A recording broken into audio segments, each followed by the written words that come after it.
एक छोटा सा अपडेट है और वो ये कि कल यानी शनिवार रात 9 बजे आप सीधी बात के दूसरे एपिसोड में इस बार बीजेपी अध्यक्ष जेपी नड्डा को देख पाएंगे। और इस सीधी बात में, क्योंकि कार्यक्रम का नाम तो सीधी बात है, लेकिन इसमें आपके लिए कई टेढ़े मेढ़े सरप्राइज भी होंगे। हम आपको इस इंटरव्यू के कुछ अंश आज दिखाना चाहते हैं और इसमें आपको यह भी बताना चाहता हूं मैं कि राहुल गांधी के बारे में भी मैंने बीजेपी अध्यक्ष जेपी नड्डा से सवाल पूछा और उनकी प्रतिक्रिया भी मैंने ली है। उसका एक छोटा सा अंश आपको दिखा रहे हैं, आप देखिए। आपने देखा राहुल गांधी का नया लुक जो अभी वो कैम्ब्रिज में गए हैं? मैं हमेशा बात कहता हूं कि देखिए, ब्रांडिंग करना, अपने लुक्स के माध्यम से पॉलिटिक्स को आगे बढ़ाना, ये चीजें अब ये गया जमाना हो गया है।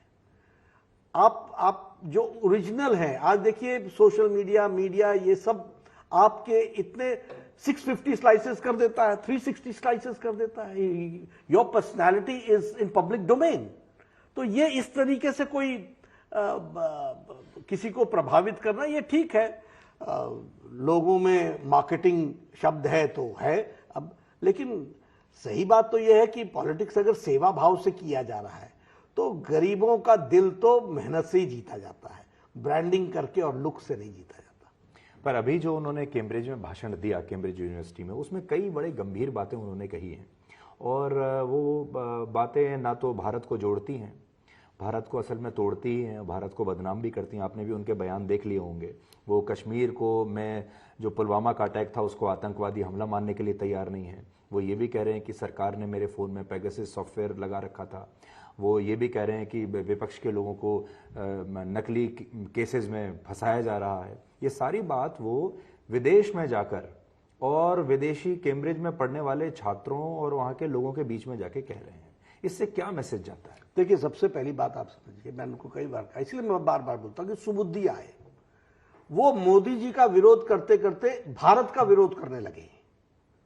उनको ये समझ में ही नहीं आ रहा है कि विरोध का स्तर क्या होना चाहिए और विरोध किन मुद्दों का होना चाहिए। आपने सर्जिकल स्ट्राइक पर प्रश्न नहीं खड़े किए थे क्या? आपने एयर स्ट्राइक पर प्रश्न नहीं खड़े किए? आज पुलवामा पर आप प्रश्न खड़े कर रहे हो, और कहां कर रहे हो? विदेश की धरती पर जाकर के कर रहे हो। ये राष्ट्रीयता का प्रमाण है क्या?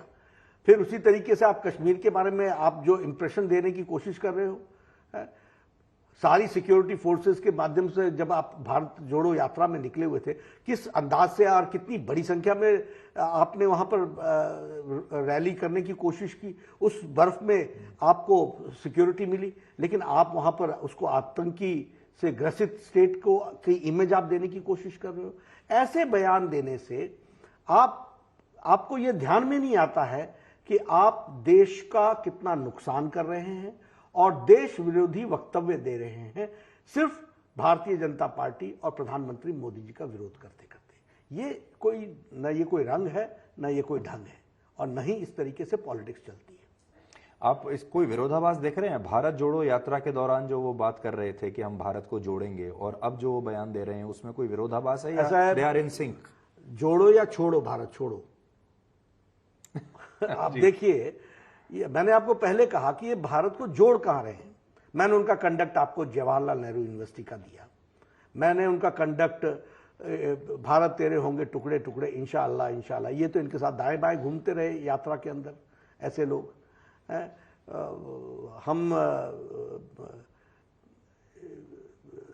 हम शर्मिंदा हैं, तेरे कातिल जिंदा हैं। सुप्रीम कोर्ट का जज जिसने फांसी दी वो कातिल हो गया। प्रणब मुखर्जी जिसने फांसी को अपहेल्ड किया वो कातिल हो गए।